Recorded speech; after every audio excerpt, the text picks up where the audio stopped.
this is Julie Green. It's been a while since I have made a podcast.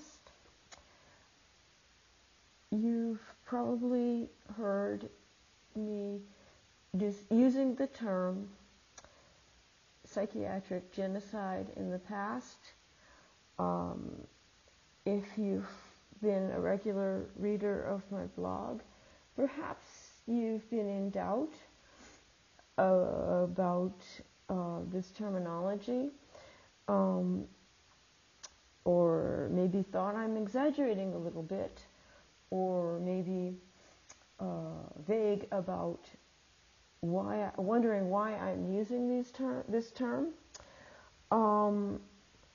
So today, what I'm going to do is I have found a rather compact explanation of the process of genocide, how it happens in countries, and this comes from the Sentinel Project, which this is a group that has observed genocide in history, many genocides in various countries, and has summed up how it happens. And this is also something I myself have observed just because I studied it in my own college studies and read about it.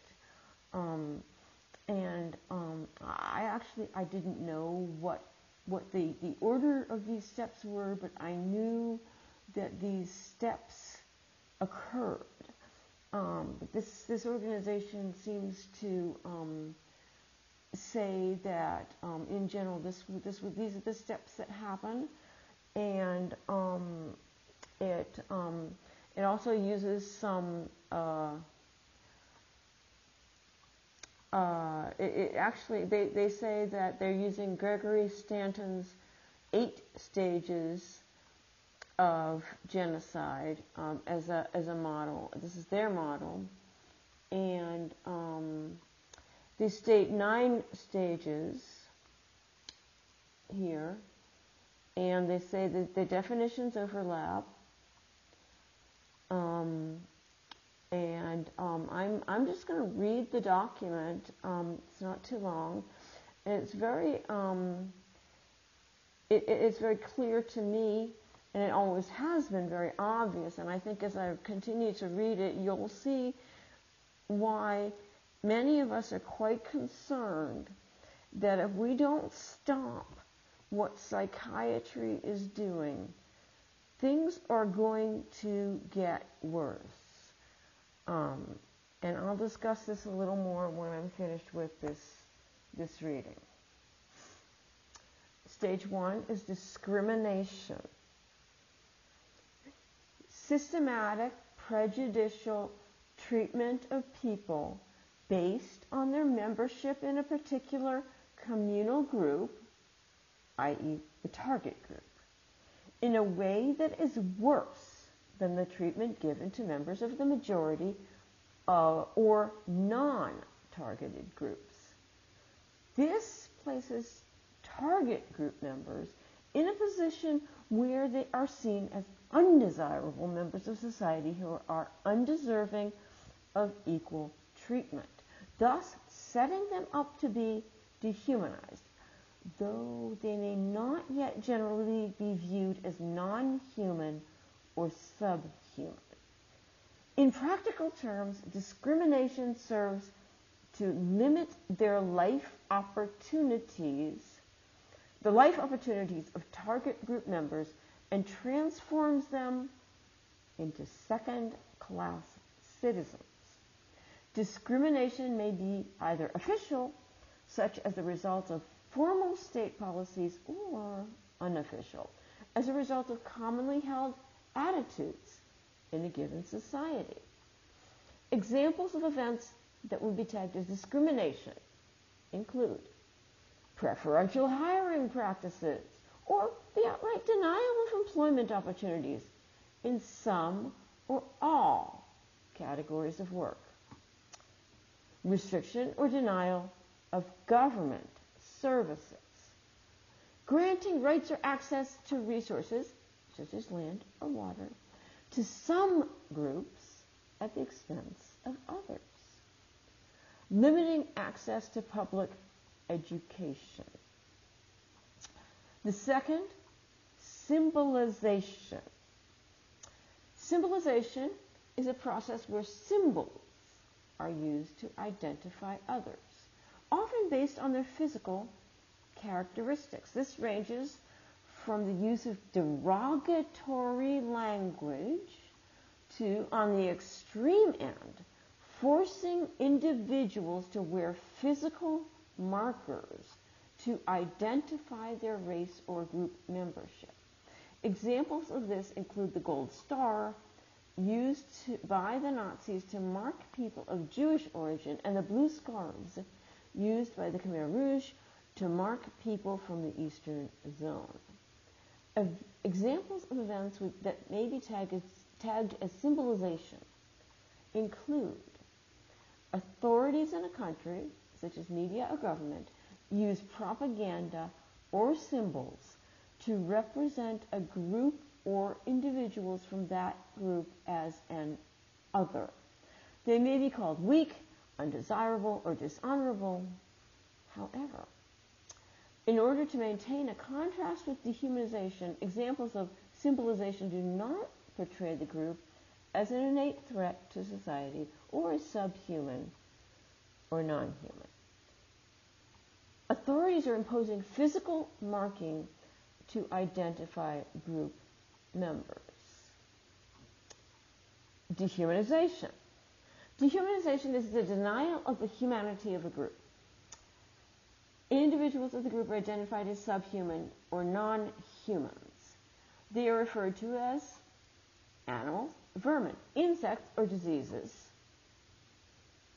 The process of dehumanization portrays group members as innately threatening to society, meaning they are threatening solely because they are members of the group, not due to their political or social actions or activities. As a result of dehumanization, crimes and attacks against members of the group are allowed to occur with impunity. They are ignored by authorities such as police and courts.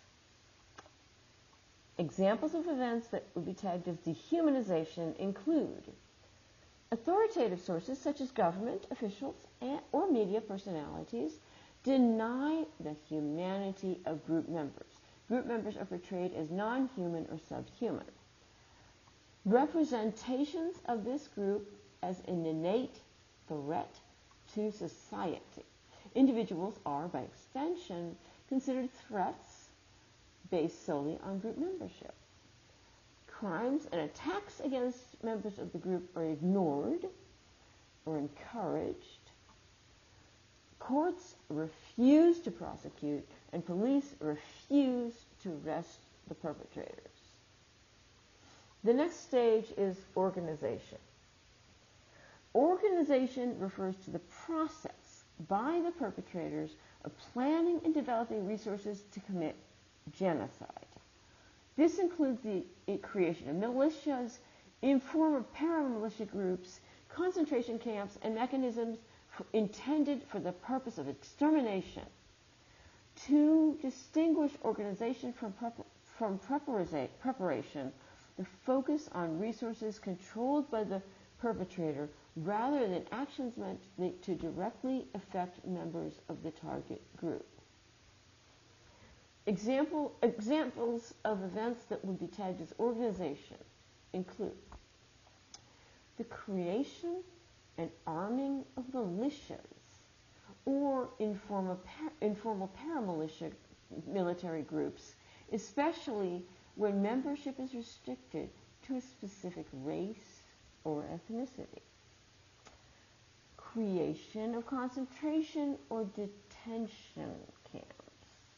Creation of machines that have no purpose except for extermination. Polarization.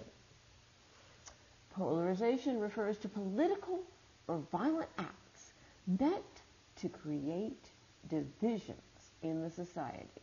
Members of different groups are discouraged from normal social interactions, and members of certain ethnic or religious groups are denied the right to participate in society, often by denying them the right to attend school or join associations such as labor unions.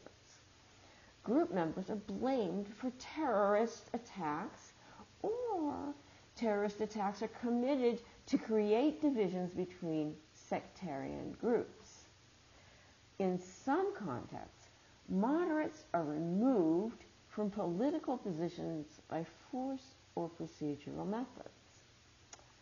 Examples of events that we've tagged as polarization include members of the group are denied rights to participate in society normally.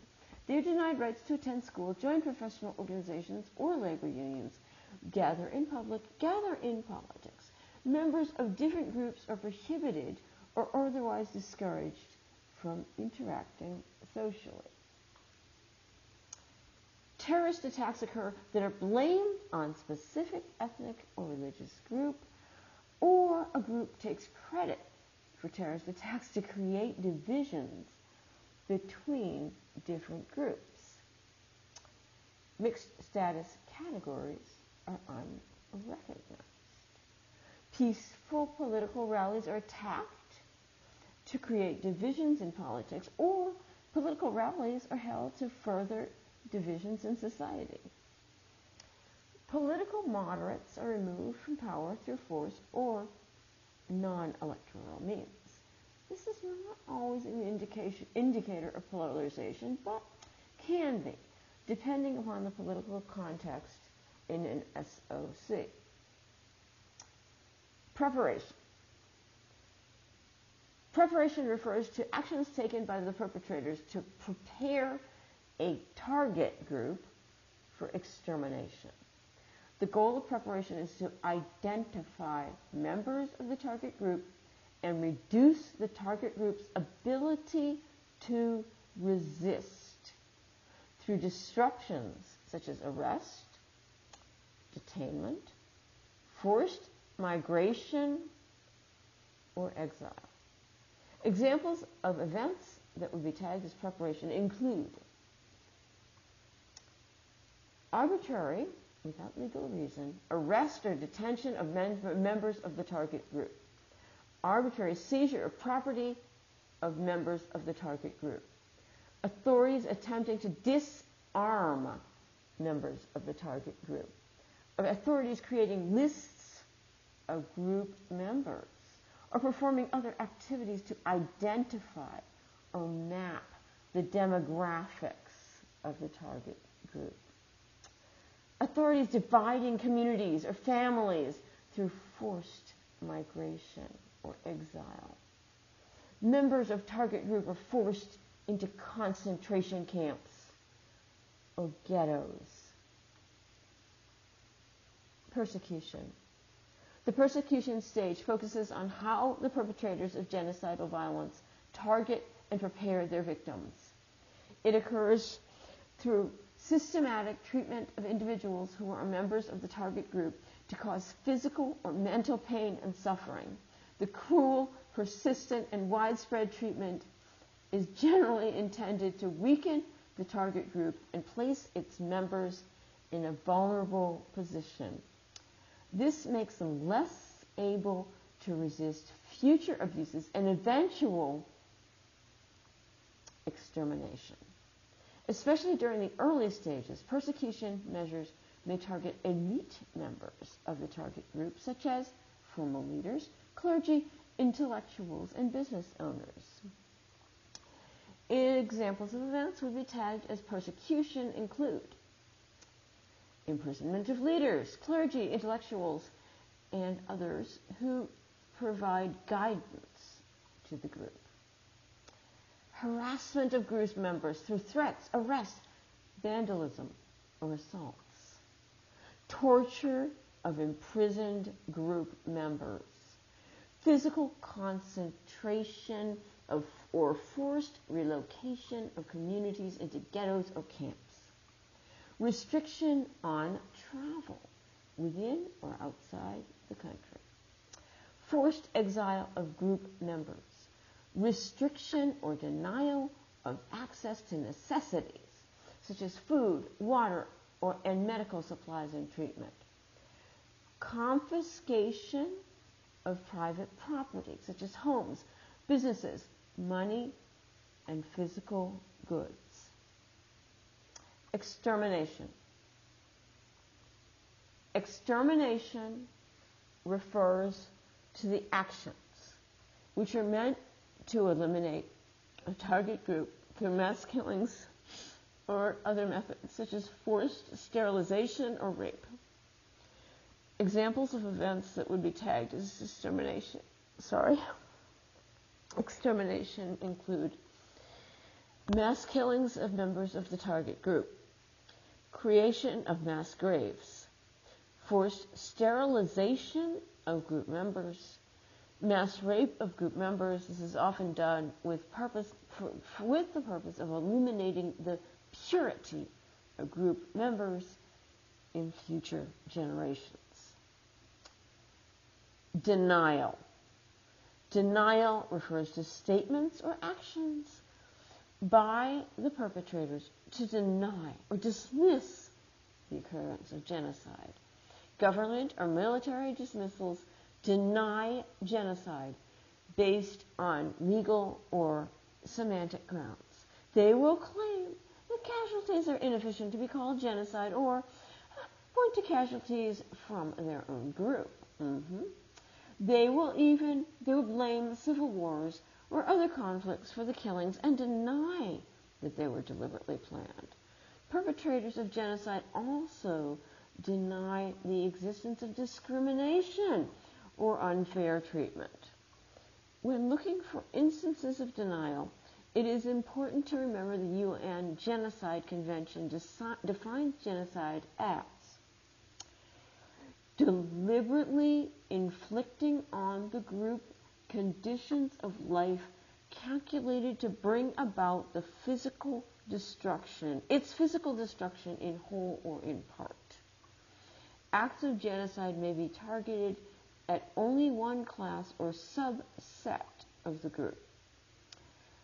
Examples of events would be tagged as genocide include: authorities deny genocide on legal or definitional grounds. They claim that casualty counts are not high enough to count as genocide, point to casualties among their supporters, or dismiss the death as caused by civil war. Authorities deny the existence of activities or policies related to other operational processes. They deny taking rights away from the target group. Genocide crimes are covered up. Mass graves are hidden and records are destroyed. The last category is general, and it just mentions a few other things that are non-genocide, but they don't fall under the category, such as natural disasters. The reason why I included this, why I read this and didn't add any commentary, was just because I thought if I added any little itty bits of commentary on my own, since you are hearing this and not actually reading it, you wouldn't be able to distinguish which bits were my commentary, side commentary, and which parts were parts that I was reading, first of all. And secondly, I thought I would read the entire thing verbatim and not comment that would allow for people to interpret as they wished. Again, the page that I'm reading is off of the Sentinel Project, which is a group that finds genocide. Again, I'm locating all these groups that are locating genocide in countries other than the United States and the supposed